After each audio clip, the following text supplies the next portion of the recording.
every day after Salah, he'd go to the Masjid of the Prophet ﷺ and then he'd go visit his mother. And every single time he'd finish with his mother, he would say to her, or when he would greet her, would say, Assalamu alayki ya ummi, peace be unto you, my mother. She would say, Wa alayka assalam, to my son. And then he would say, Rabbi irhamha kama rabbatni saghira. Oh Allah, have mercy on her the way she raised me when I was a child. And she would respond, Rabbi irhamhum kama bara'ani kabira. And oh my Lord, honor him and have mercy on him the way that he has dignified me and obeyed me in my old age.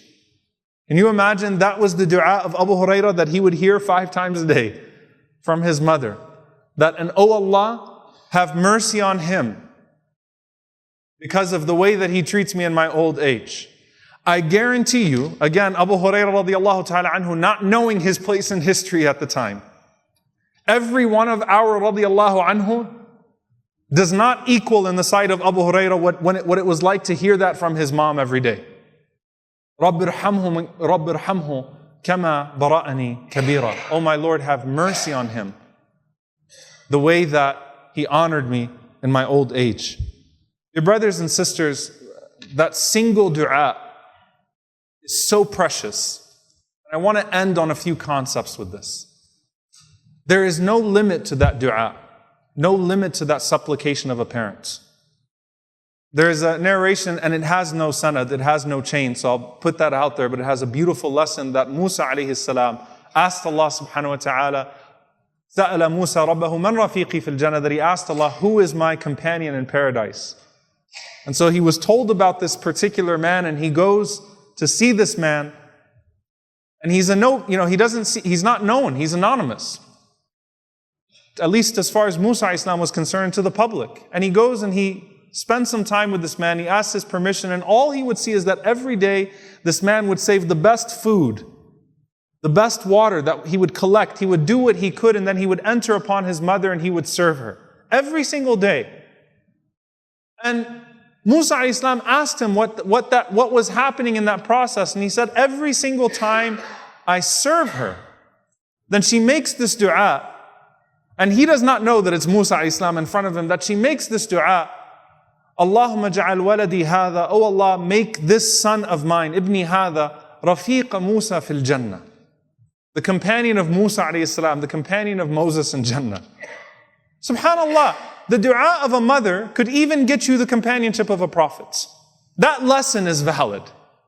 The dua of a mother could get you the mention of a prophet in the Prophet ﷺ, as in the story of Uwais. And more than all of that, it could bring barakah in your life and acceptance in the hereafter in ways that nothing else can. So what does this mean for us? Number one, that barakah is induced, that blessing is induced through natural service. You don't call your mom or dad now and say, make dua for me.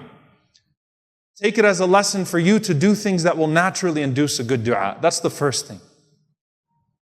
Number two, if your parents are not alive, then just as when they are alive you are to honor them with that goodness, then honor them with good deeds in their name. That sadaqah jariyah, that continuous charity, those good words, those good du'as, those good mentions. And those deeds will reach them, and on the day of judgment they will be holding those good deeds that you did on their behalf and testifying in front of Allah subhanahu wa ta'ala for you bi'idhnillahi ta'ala.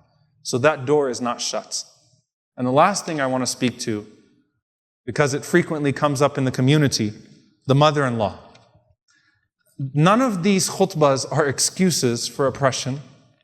All of them speak to a norm, and a lot of times when the mother-in-law is mentioned, it's like, oh no, well that's not my mom.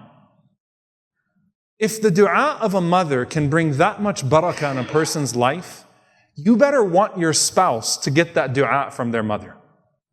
Husband and wife, part of your making your spouse a more complete Muslim and getting that barakah in life that has effects for you and potential rida, that potential pleasure in the hereafter, is when they get those du'as from their parents. Don't see your mother-in-law as an opponent in that sense of khidmah, because it may be the khidmah that your husband or wife gives to their mother that brings that barakah in your married life and in your life in general and your acceptance in the hereafter. Don't see them as opponents. Help your spouse honor their parents. May Allah subhanahu wa ta'ala allow us to honor our parents. And may Allah subhanahu wa ta'ala allow us to be a force in honoring mothers in society and fathers in society. May Allah subhanahu wa ta'ala allow that to be on our scale of good deeds. And may Allah subhanahu wa ta'ala accept the prayers of our parents for us. And may Allah subhanahu wa ta'ala accept our du'as for them. Allahumma ameen. Aqulu qawli hadha wa astaghfirullahi wa lakum wa lisa'il muslimin fastaghfiruh.